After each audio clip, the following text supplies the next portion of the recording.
Sir మనం మీకు ఇందాక ఫస్ట్ ఒక క్వశ్చన్ అడిగాం.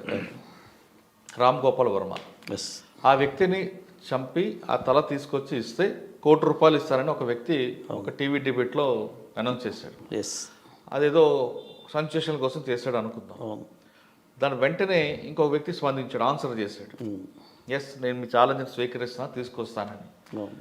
దాని మీద ఆర్జీవి పోలీసుకి కంప్లైంట్ ఇచ్చారు, ఎస్ ఏపీ డీజీపీ గారు. అది ప్రొసీజర్ ప్రకారం ఫాలో అవుతామని చెప్తున్నారు.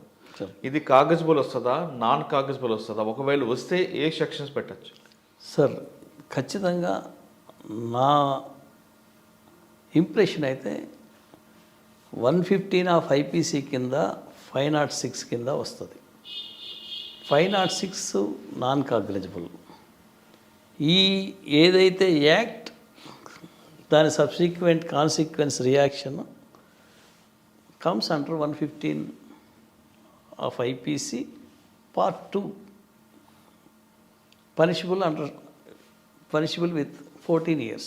సార్ పార్ట్ 1 ఏంటి, పార్ట్ 2 ఏంటి? పార్ట్ 1 ఏంటంటే ఎవరైనా ఇట్లా పలానా వ్యక్తిని చంపాలి అని ఒక అనౌన్స్మెంట్ చేస్తే అది పార్ట్ 1 కింద వస్తుంది. అది 7 yearsలో పనిష్మెంట్లో ఉంటుంది. అదే దాని కాన్సిక్వెన్సెస్ యాక్ట్స్ కనుకుంటే అది పార్ట్ 2 కింద వస్తుంది. 14 years పనిష్మెంటు, కాగ్నిజబుల్ అఫెన్స్. అచ్చా. మోర్ ఓవర్ అంటే అసలు ఇట్లాంటి చర్యలు అది చట్టవిరుద్ధం, రాజ్యాంగానికి విరుద్ధంగా చేసే చర్యలు అవి అసలు ఎవరు ఆహ్వానించదగిన పరిణామాలు కాదు. ఎందుకంటే టీవీ డిబేట్స్లో పాల్గొంటున్నారంటే వారెవరైనా కానీ ఒక సమాజంలో ఒక స్థాయి కలిగిన వ్యక్తులే టీవీ డిబేట్లో కొంచెం జ్ఞానవంతులు పాల్గొంటారనేది పబ్లిక్ టాక్. కానీ ఇటువంటి చట్టవిరుద్ధమైన మాటలు, చట్టవిరుద్ధమైనటువంటి చర్యలు, రాజ్యాంగ వ్యతిరేకమైన భాషణలు, దూషణలు ఇవి ఖచ్చితంగా మనం ఖండించాల్సిందే. వాటిపైన ఖచ్చితంగా పోలీసులు కూడా చర్యలు తీసుకోవాల్సిందే. ఆయన ఆవేశంలో మాట్లాడాడని అంటుంటే ఆయన చెప్తాడు దానికి ఆన్సర్ అంటే అది చూస్తే ఏంటంటే రిపీటెడ్గా 3 times చేసినట్టుగా ఉన్నాయి. అవును. అది యాదృచ్ఛికంగా వచ్చింది కాదు, ఇంటెన్షన్గా వచ్చినట్టు కనపడుతుంది. సార్ ఇప్పుడు మీరు చెప్తున్నట్లుగా పార్ట్ 1 పార్ట్ 2లో ఎస్ ఈయన రేట్ చేశాడు టాపిక్, ఒక వ్యక్తి అవును. ₹1,00,00,000 ఆఫర్ అని, దానికి ఆన్సర్ పోయి ఇంకొక ఆయన ఇచ్చాడు. అవును. ఇప్పుడు రేట్ చేసిన వ్యక్తికి పడుతుందా, ఆన్సర్ అయిన ఆయన కూడా ఇందులో ఇన్వాల్వ్ చేయొచ్చా? ఇద్దరికి ఉంటుంది. ఇద్దరు punishable under section 115 of. Okay, వీళ్ళిద్దరికి ఉంటుంది. కానీ ఆ చర్చలో పాల్గొన్న వ్యక్తులు కూడా ఇన్వాల్వ్ చేయొచ్చా? చర్చలో అంటే పాల్గొన్న ఆ డిబేట్ చేస్తున్న వాళ్ళకి అది ఎక్స్క్లూజివ్గా ఆ ఇష్యూ మీద డిబేట్ కాబట్టి అది ఎవరైనా సరే చట్టబద్ధంగా ప్రజా ఆమోదయోగ్యంగా ఆ సంభాషణ లేకపోతే ఆ డిస్కషన్ టాపిక్ మీద ఉండాలి. కానీ అది అదర్ దాన్ లా ఉండకూడదు కదా. కానీ ఆయన అడ్డుకుంటున్నారండి. అక్కడ డిబేట్లో కూర్చున్న వ్యక్తి ఈ టాపిక్ వద్దు అని చెప్పిన తర్వాత కూడా ఆయన మాట్లాడుతున్నప్పుడు అది ఇంటెన్షనల్గా మాట్లాడినట్టే, ఖచ్చితంగా ఇంటెన్షనల్గా మాట్లాడినట్టే. వచ్చా ఇది కానీ ప్రూవ్ చేయాలంటే ఏం చేయాలంటే ఇప్పుడు వాటి కేవలం ఆ వాక్యాలు బట్టే కేసు పెట్టచ్చా? ఖచ్చితంగా అది ఏదైతే క్లిప్పింగ్స్ ఇవన్నీ ఉన్నాయో అవన్నీ కూడా 65B ఆఫ్ ఎవిడెన్స్ యాక్ట్ కింద కలెక్ట్ చేసి సెకండరీ ఎవిడెన్స్ కింద పెట్టేసేయచ్చు. వాటి ఈ సీడీస్ కానీ లేకపోతే డివిడీస్ కానీ లేకపోతే పెన్ డ్రైవ్లో కలెక్ట్ చేసుకునే కానీ పెట్టుకోవచ్చు. అది రివిజిబుల్ ఎవిడెన్స్. ఈ కేసులో శిక్ష పడాలంటే పోలీస్ ఇన్వెస్టిగేషన్ ఎలా చేయాలండి? పోలీసులు ఇన్వెస్టిగేషన్ ఏ విధంగా చేయాలి? పోలీస్ ఇన్వెస్టిగేషన్ అంటే మొత్తం మెటీరియల్ క్లిప్పింగ్స్ అవన్నీ కలెక్ట్ చేసుకొని ఎఫ్ఐఆర్ ఇష్యూ చేయాలా. అతన్ని కాగ్నిజబుల్ అఫెన్స్ కాబట్టి అరెస్ట్ చేయొచ్చు, నాన్ బెయిలబుల్. సార్ మీరు ఐపీసీ 115 చెప్పారు, ఇందులో 307 ఎందుకు రాకూడదు? రాదు. ఎందుకు? Abatement to commit to offer the death of the concern person. కరెక్టే.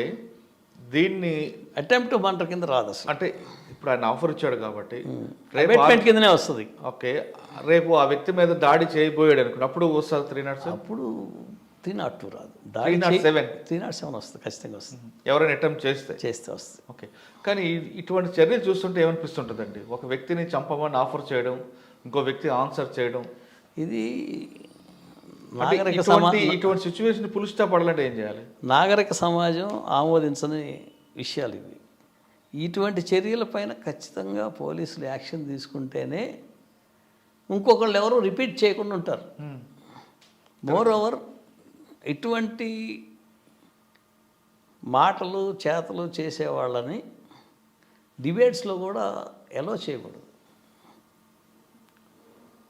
అది దానిపైన ఖచ్చితమైన రిస్ట్రిక్షన్స్ పెట్టి anti other than the law మాట్లాడేవాళ్ళని మాట్లాడకూడదు అనేది రిస్ట్రిక్షన్స్ తీసుకురాకపోతే ఇటువంటివి కొనసాగుతూనే ఉంటాయి. సార్, కొంతమంది ఏమంటారంటే ఏదో ఆకతాయిగా అన్నాడు, దాని అంత సీరియస్గా తీసుకోక్కర్లేదని ఒక వర్గం అంటారు. మరొక వర్గం లేదు, డజ్జింగ్గా డబ్బులు అవసరం ఉన్న వాళ్ళు ఎవరైనా ఆ ఆఫర్ని యాక్సెప్ట్ చేస్తే చాలా దాంట్లో సీరియస్నెస్ ఎక్కువ ఉందని అంటుంటారు. అవును, ఖచ్చితంగా సీరియస్నెస్ ఉంటుంది.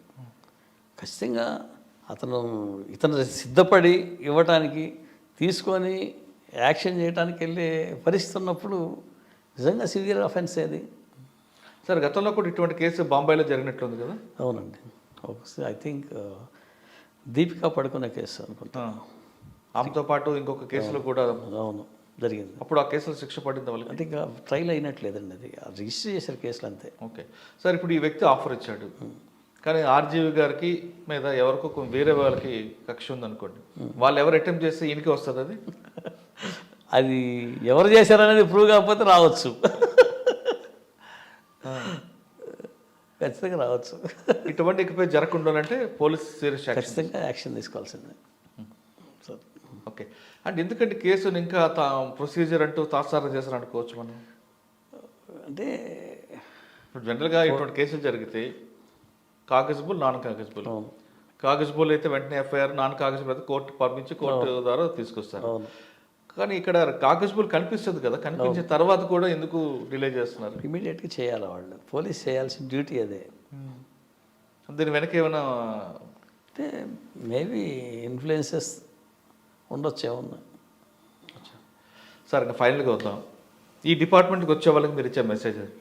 ఈ డిపార్ట్మెంట్కి లా చేసిన వాళ్ళు లేదా చెయ్యాలనుకున్న వాళ్ళు, ఈ ప్రొఫెషన్లోకి రావాలనుకున్న వాళ్ళకి మీరు ఇచ్చే మెసేజ్? సార్, ఇది గ్రేట్ నోబల్ ప్రొఫెషన్ సార్.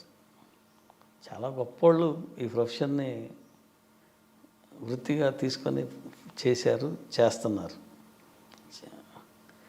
ఈ వృత్తి ఎప్పటికీ గొప్ప వృత్తే. అయితే చేసే వ్యక్తులు సరైన పద్ధతిలో ఆలోచించి మంచి ఆలోచనలతోటి ఈ వృత్తిని స్వీకరించి చేసుకోవటం ఆహ్వానించదగిన విషయం. మోర్ ఓవర్ ఏంటంటే ఖచ్చితంగా ప్రొఫెషనల్ ఎథిక్స్ని మెయింటైన్ చేయటం, కాపాడటం చేస్తే ఈ ప్రొఫెషన్ ఎప్పటికీ కూడా నోబల్గానే ఉంటుంది. ప్రొఫెషనల్ ఎథిక్స్ని వైలేట్ చేస్తారో అప్పుడే ఈ వృత్తికి ఒక బ్లాక్ స్పాట్ వస్తుంది. అది రాకుండా వృత్తిని నమ్ముకొని వృత్తి ద్వారా వాళ్ళ అభివృద్ధి పడటం, ప్రజలకు సేవ చేయటం చేయొచ్చు.